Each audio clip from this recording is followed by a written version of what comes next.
In this lecture, we are going to see what are the different stages are there in our Git repository.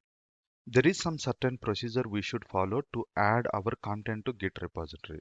Just creating a file inside a repository doesn't add your file to repository. Whenever we create any files inside a repository, it starts tracking those files. That's it. If you want to add those files to a repository, we need to execute these commands. So first we'll understand the different stages. First thing is working area. Working area nothing but the folder which you have converted as a Git repository. So if you see this one, we have files over here. Now we need to add those to index area.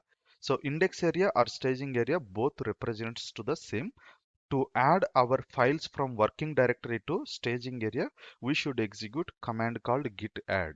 So git add is a command to add our files from working area to staging area.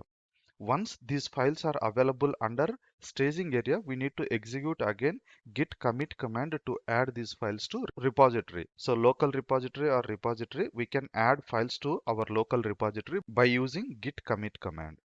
Now let's jump back to our repository and we'll add our existing files to staging area, then repository.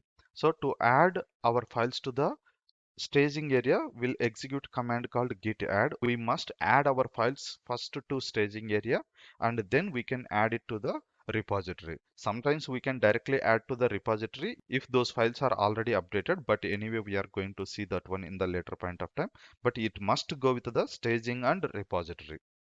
Now I'm going to quickly show you the what and all commands we have executed. It is kind of recap. So we have executed a command called git add that adds files into the staging area. Then we have executed git commit that add changes to the local VCS. Nothing but in our laptop we have created a repository. To that repository we have added, right? Now git status shows current stage of repository, means in which location your existing files are available. That tells about the git status. Then git log shows commit history.